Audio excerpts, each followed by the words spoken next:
5 centuries ago, 2 cities, years apart and miles apart, looked up at the sky and saw the same impossible thing. Strange shapes swarming in the sky, seeming to fight like something terrible was at stake. The people called it a sign from God. Today, we'd probably call it something else. But if we're to believe the literally thousands of modern eyewitness reports, those same shapes are in our skies right now. This is not just another UFO story. This is proof that humans have been experiencing this phenomenon for over 5 centuries. I'm Shelby. And I'm Kacie. And this is Chill Seeker. Okay, Shelby, what on earth are we talking about? Because at first I was like, okay, orbs, are we talking about planets? Are we talking about aliens? Is this a UFO? Like, what are we talking about? Okay, so this is something that really trips me up because I always thought of UFOs as being a pretty modern experience, right? Like from the 50s at the earliest, where people are seeing the whole flying saucer thing, right? Yeah. So I heard some stuff on social media or whatever about, different oil paintings or even cave paintings with aliens or UFOs, but I always rolled my eyes at that. It didn't stick with me. I was like, okay, whatever. People are just reading into stuff, right? Right. Wrong. Oh, no! Wrong. Yeah. So then I learned of these 2 incidents that I'm going to share with you today, and it really blew my mind and changed my perspective on this whole phenomenon. Okay. Okay. So now one particular image is burned into my mind. Uh-oh. But before I show you, let's start with a quote by famed UFO philosopher Jacques Vallée, who I've talked about before. "We are not dealing with successive waves of visitations from space. We are dealing with a control system." Okay, let's go.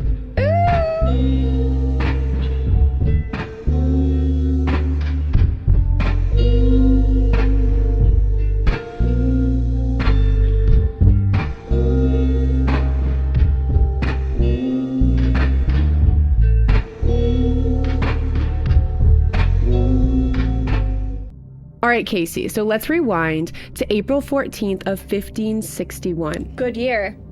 Good year.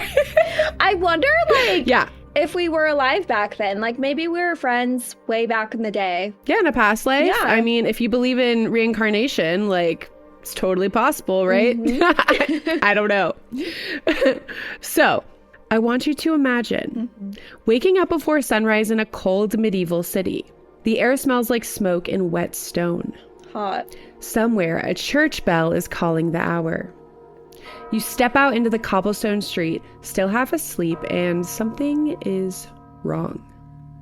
The sky, above the rooftops, hundreds of shapes are moving.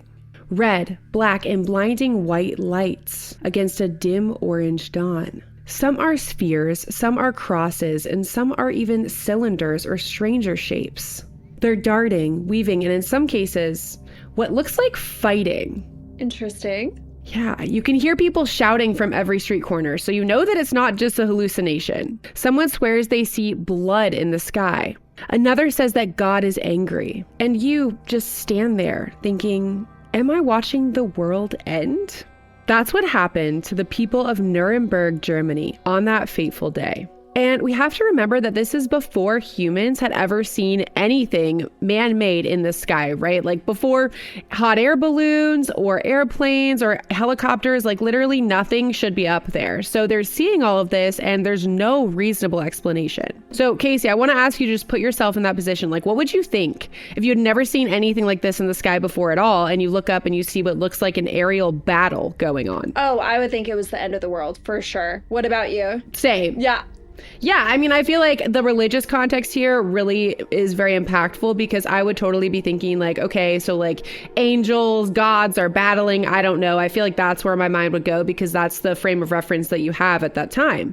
But yeah, it'd be terrifying. I would literally think even this reminds me of my own experience where me and my husband were driving. He was driving on the highway. We're getting on the highway. And so we see in the sky this massive line of lights, like nothing I've ever seen before. Yeah, like huge, like massive, like not an airplane, way, way, way bigger than that. Like literally looks like a massive spaceship. And the lights are like moving around and breaking up. We literally pulled over and got out of the car and looked up at the sky and thought that we were seeing an alien invasion. No fucking joke. Ooh, that's so but cool. Of course it was Starlink. Oh, it was Starlink though. Of course, I know. I remember when SpaceX did a launch, like their very first one, and where I'm at in California, like everyone was like pulled over on the side of the road looking at it, thinking it was an alien. Exactly. But it actually looked like it. It did, for sure. Yeah, no, so I feel like I know a little bit of what this is like, although not to the same extent, because again, we're used to seeing stuff in the sky, period, and they were not at all. So I feel like this would be even crazier with no education, no concept of like space or plane travel at all. Yeah. So anyway, you're probably wondering why we should believe that this happened at all. Like, is it just a myth, a legend? How do we know that this is real? But the source of this event is surprisingly credible. Ooh.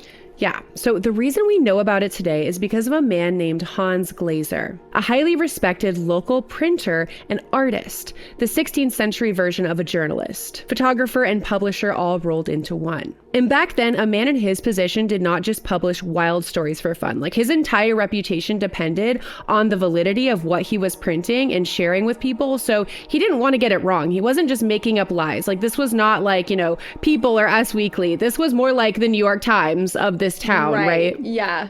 Printing was expensive, labor intensive, and your credibility was everything. If you put your name and woodcut on something, it was because you believed that it mattered. And Glaser printed this on a broadsheet, the medieval equivalent of front page news, sold in markets and literally read aloud in town squares. If he had printed something that everybody knew was a lie, his reputation would be ruined. Guy, I miss those days. Right? Oh my God. So I think it's important that you hear the actual words from the source itself, written by Glaser immediately after the event. Here is the translated article. Quote, "In the morning of April 15, 1561, at daybreak between 4 and 5 a.m., a dreadful apparition occurred on the sun. And then this was seen in Nuremberg, in the city, before the gates, and in the country, by many men and women. At first there appeared in the middle of the sun 2 blood-red semicircular arcs, just like the moon in its last quarter. And in the sun, above and below and on both sides, the color was blood. There stood a round ball of partly dull, partly black, ferrous color. Likewise, there stood on both sides and as a torus about the sun, such blood-red ones and other balls in large number, about 3 in a line and 4 in a square, also with some alone. In between these globes, there were visible a few blood-red crosses, between which there were blood-red strips, becoming thicker to the rear and in the front malleable like the rods of reed grass, which were intermingled, among them 2 big rods, one on the right and the other on the left, and within the small and big rods, there were 3, also 4 and more globes." So many rods and so many balls. Literally, lots of rods and balls. Terrifying. Yeah, they got quite the show. So then these all started to fight among themselves. What? So that the globes, which were first in the sun, flew out to the ones standing on both sides. Thereafter, the globes standing outside the sun and the small and large rods flew into the sun. Besides, the globes flew back and forth among themselves and fought vehemently with each other for over an hour. Well, I wonder what that would have looked like, fighting. Like, just shapes fighting with each other? Like, what? I mean, honestly, I don't know. I can only imagine how they inferred that it was fighting, but that's obviously very clear that that's what they experienced it as, right? Like, they're watching this, they just get the sense that it's a battle, whether or not that was true. Yeah, so. Star Wars. Almost done. Literally, but without any context for anything sci-fi or space travel at all, which is crazy. So, when the conflict in and out of the sun was most intense, they became fatigued to such an extent that they all fell from the sun down upon the earth as if they burned, and then they wasted away on the earth with immense smoke. After all this, there was something like a black spear, very long and thick, sighted. The shaft pointed to the east. The point pointed west. Whatever such signs mean, God alone knows. Whoa. Yeah. Yeah. Like, and remember, what? Right? Like, what? It actually, I got chills reading the end of that because I can't even imagine. Like, what an insane thing to witness. Yeah, I truly cannot imagine what everyone must have been feeling at that time. The wrath of God might be a good guess. Yeah. Literally. Oh, man. But remember, Hans didn't just write this down. He literally carved it into a wood block to print it. That's so that hot. Every detail could be mass produced. That woodcut still exists today. A direct physical artifact linking us to what he and his neighbors claimed they saw. And along with this description, there is an image. And this is the image that is burned into my brain. Okay, Kacie, I want you to pull it up. Okay. Oh my goodness. Right? That's terrifying.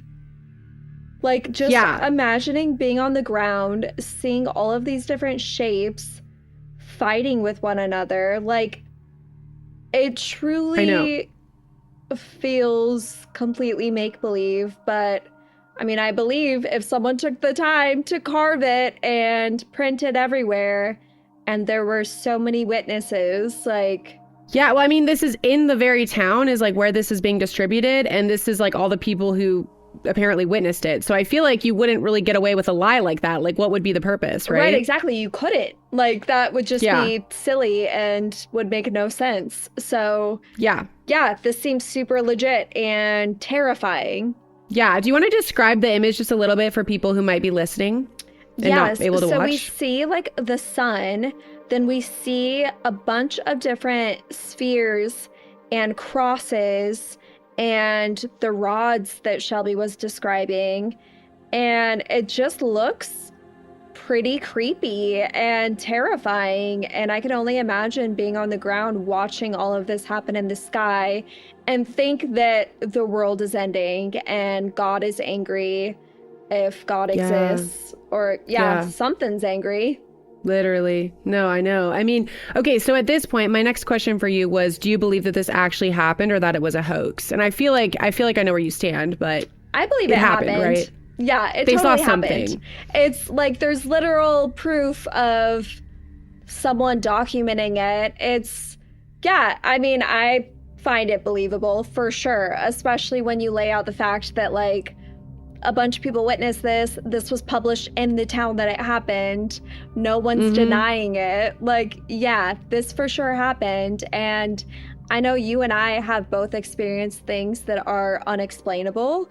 And that makes me believe it even more because I've experienced things that I know if I told certain people, they'd be like, oh, you're just a fucking liar with a big imagination. 100%. Yeah. Yes, so absolutely. I believe it for sure. Yeah, no, me too. But for anyone out there listening who is still very skeptical, I have another story for you that might convince you just a little bit more. Oh, that this there's is real, another okay? one?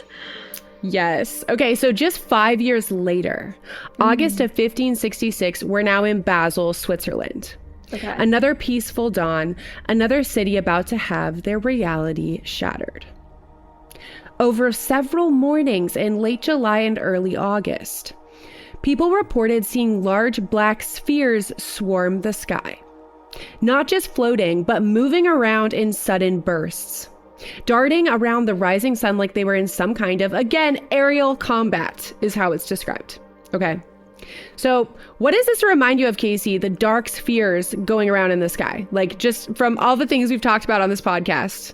I mean, definitely my mind goes to aliens, right? Like UAPs. And I also was thinking like, maybe if I were alive at that time, I would think the planets were battling each other.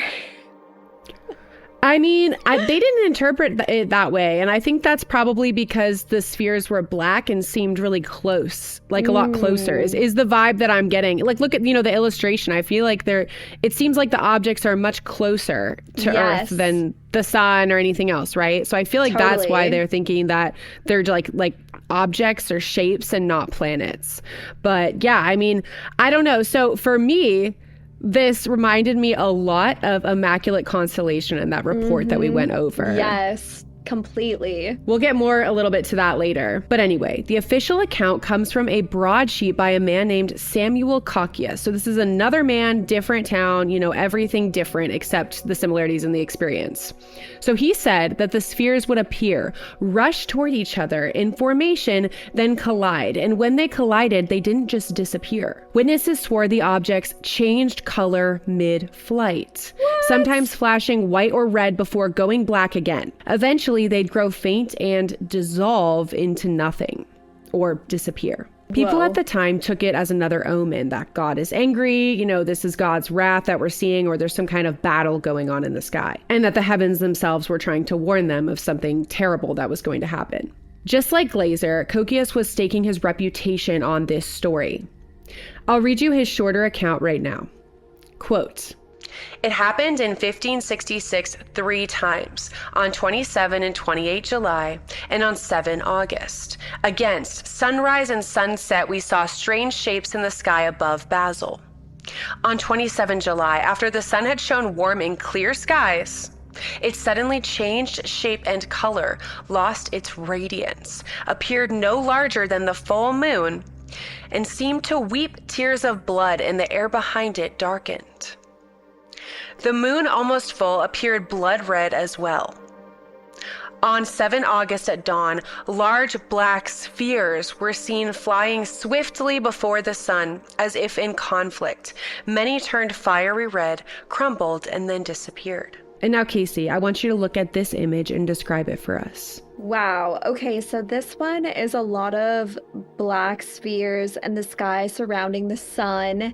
I just can't even imagine how terrifying that must have been for everyone. And the crying blood, like what? I know. What in the biblical revelation shit is this? Like literally. Like what? This is like end time shit for sure. But obviously the world went on. So what? Right? Can you just witnessing this and you're now you're just stuck in limbo thinking that something horrible is going to happen, and then your life just goes on as normal. That's almost even crazier to imagine experiencing, yes, right? Exactly. And what? So you stay in this town for the rest of your life and it doesn't happen again. And then you tell your kids about this and they think you're crazy, and you're like, no, this legit happened, and it happened 3 times. What? Insane. Yeah. So to me, these don't seem like isolated freakouts. These were 2 separate cities in different countries, just 5 years apart, both claiming to have witnessed aerial battles with objects that acted like they had some kind of intent. But because this is a credible podcast, not just a conspiracy free-for-all, as much as Kacie would like it to be, I'm just kidding. Let's pump the brakes. We're skeptics by nature, or at least I am. So we have to look at... I am too. I'm just messing with you. I'm totally messing with you. No, I'm on your side. When I convince you of something and you believe it, I'm right there with you. Yes, we're there together. But we do have to look at all the different possible explanations, so we're not just jumping to conclusions here, and so that we keep our credibility, right? So we have to look at some explanations that are not supernatural. And the big one is atmospheric optics. Sundogs, halos, light pillars, and sunlight or moonlight blending through ice crystals just right to create crosses, glowing arcs, and even multiple suns. A 2015 study in journal Astronomische Nachrichten, I'm sure I said that wrong, re-examined a few other famous medieval sky events, including the flaming shields over a battle in 776 AD and a red cross seen a few years earlier. These are other famous incidents that we might get into more detail in another episode. But anyway, these were long treated as auroras, or in UFO circles, of course, UFOs. But these researchers argued that they were likely mock suns and halo displays.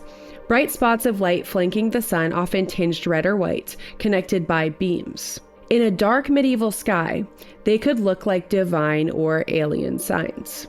That's important here because Nuremberg happened right after sunrise and Basel sightings were literally around the sun. Perfect conditions for these optical illusions. The colors, the shapes, even maybe the battle could simply be our brains making sense of multiple bright spots flaring and fading on the horizon. Then there's a solar vision phenomena.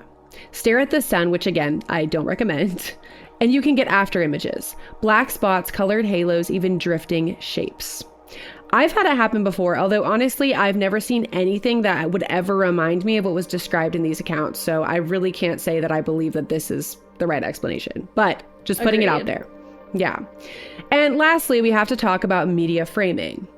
These broadsheets weren't unbiased journalism, right? I mean, this was a very religious place. So maybe they had some kind of vested interest in creating a story that had an angle of God is angry, right? Kind of encouraging repentance and stuff like that. Like, we have to look at that as a possibility that maybe they had a reason to create a story around this phenomena. So it could have just been 16th century clickbait. Instead of like, you won't believe this celebrity got fat, it could have been, God hates you and here's proof. I was gonna say, if we're going the God angle, like, wouldn't God be doing that now? Just saying. As we've talked about, people are seeing crazy things in the sky now. And I mean, some people in the UFO community now who've experienced or claim to have experienced intense encounters with UFOs are very religious and have a very religious feeling about it. Like, that is super common. So yeah, that's a topic for a whole other day, but I've listened to a lot of interviews and it is really interesting. People connect to those and they really feel like it's a religious phenomena. And I mean, I'm not saying that's true or not true. Like, I am spiritual, but not with any particular religion. But sometimes people feel like it's more spiritual and sometimes people are like, no, this is like something to do with the Christian God and angels, right? So interesting, because I like grew up incredibly religious.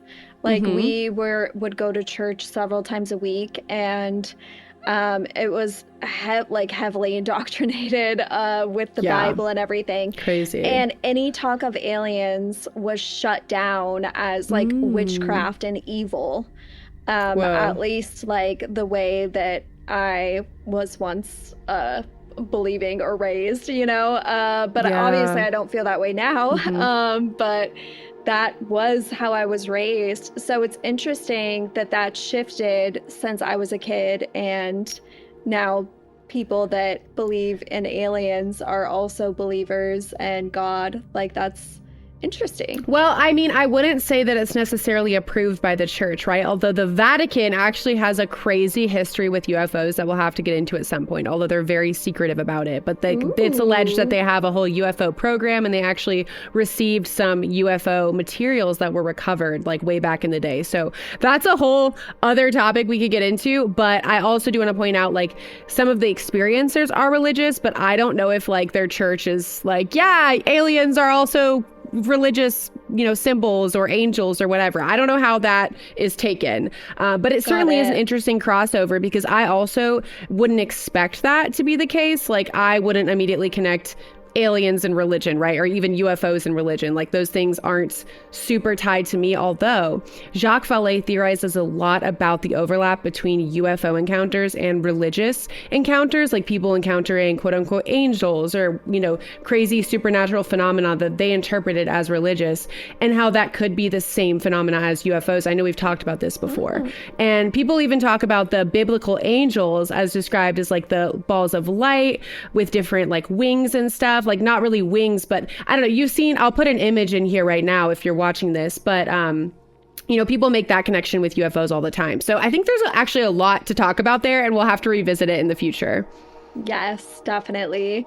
And I don't think I told you this part of my experience in the mass shooting, but when I realized that it was a shooting taking place, I started praying, but my prayer was for angels to surround my sister and I and everyone around us. Damn, I just got chills. Yeah, and now in my head I'm like, did aliens save me? I mean, we don't know what this phenomena is, and I think even the term aliens is like an over assumption. Like they, we're talking about like NHI, some kind of intelligence, not necessarily extraterrestrial, right? And something that's interesting that when you just mentioned angels, like I know we've talked about NDEs, near-death experiences, and there are a lot of people who have near-death experiences who aren't necessarily like of a certain religion, but they encounter what they believe to be some kind of like angelic presence or angelic figure, right?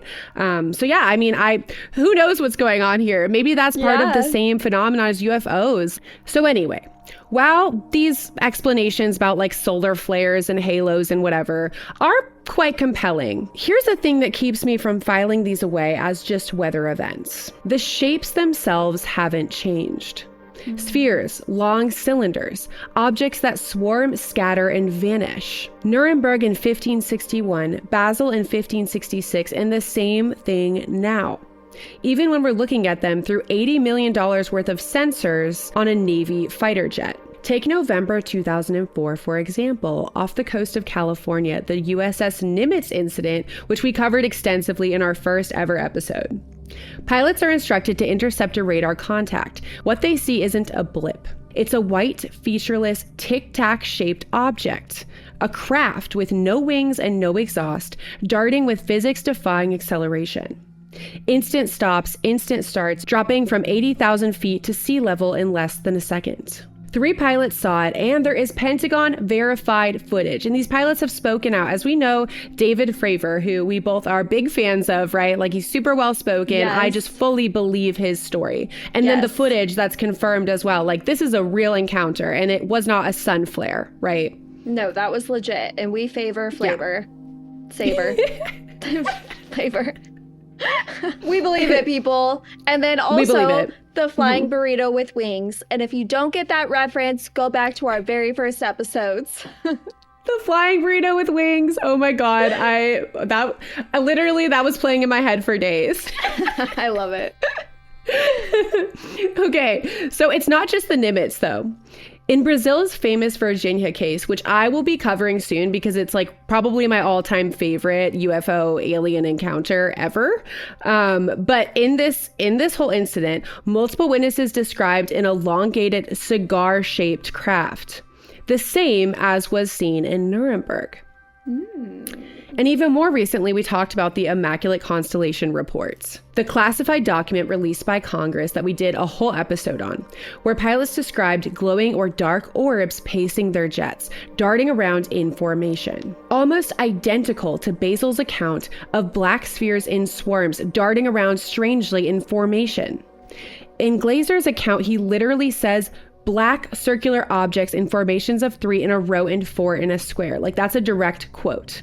So Kacie, I want to ask, do you remember the strange cube-shaped formation seen over the ocean that was detailed in this report? Of course, yes. Right? It was, cube flying over the ocean, cube formation of black orbs that went for a while and then they all spread apart and went off in their own directions. Yep. Like, I'm sorry, but isn't that so similar? It is so similar. It's way too similar to not be related. Like, I think it's the same phenomenon. I agree. I do agree. Like, I think a sun flare is just, it's not cutting it for me personally.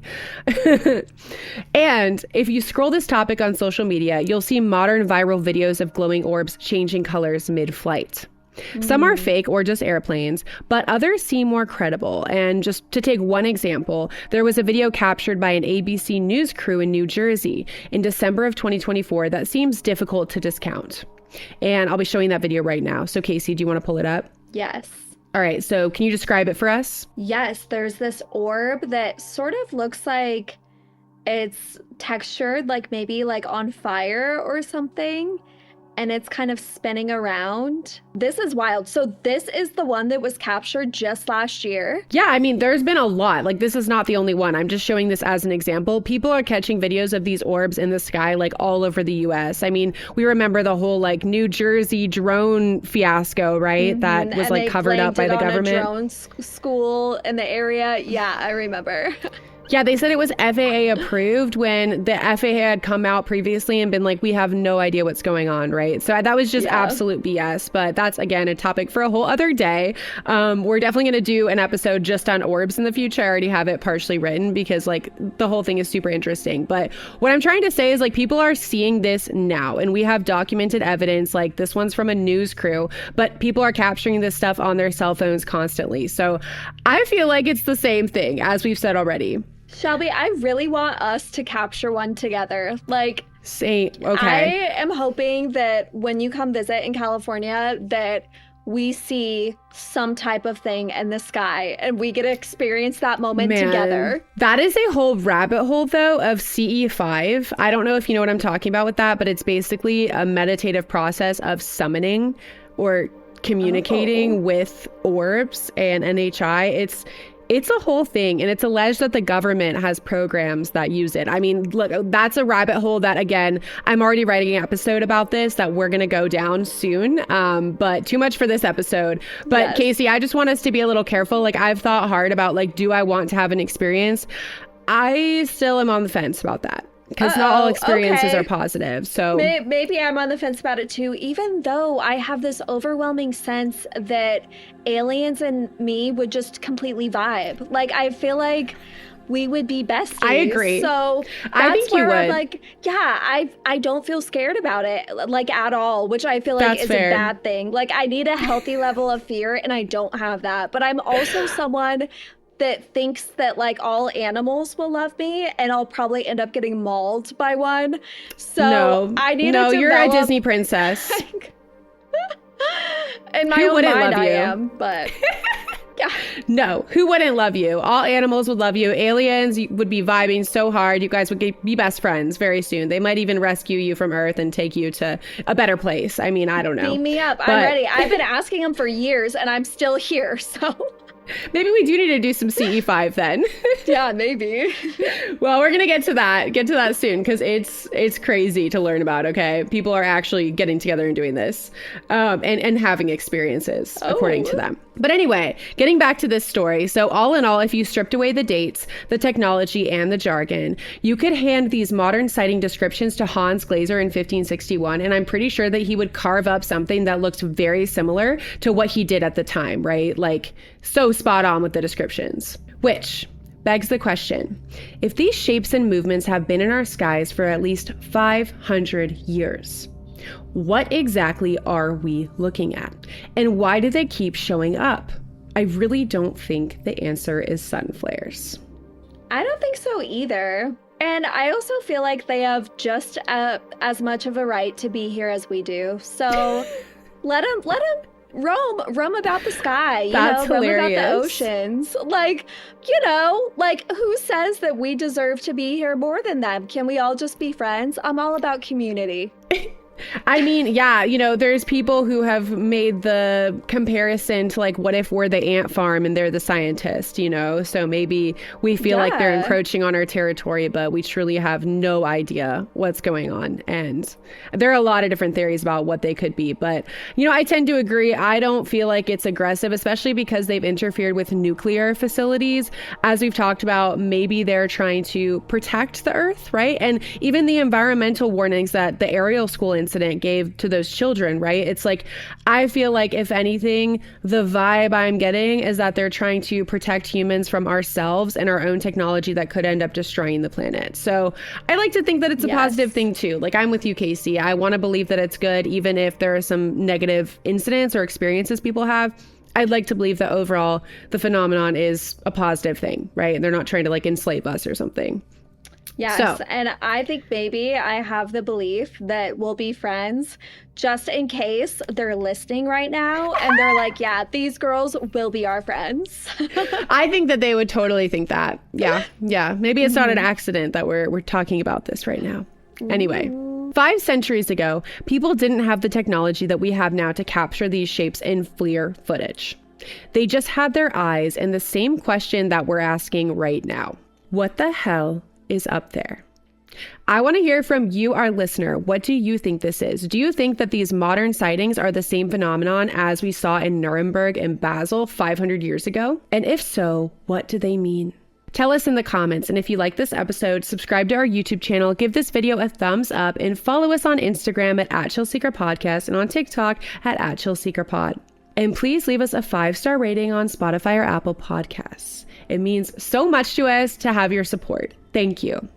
All right, we'll see you next time. Stay safe and keep looking up at the sky. Let us know what you see. All right, bye. Bye. Also, just a quick reminder, when I'm not podcasting, I'm actually a full-time oil painter. I've had people ask about my shop, so if you haven't seen it before, the link is in this video description. Go check it out, and you can grab prints of my work in all different sizes and price points. I also do luxury custom oil paintings for homes and commercial spaces. If you'd like to support me and my channel and also get some really cool art for you or as a gift for someone you love, the link to my shop and my email are right there in the description. Thank you so much for your support. Stay tuned and keep seeking chills. See you next time. Bye.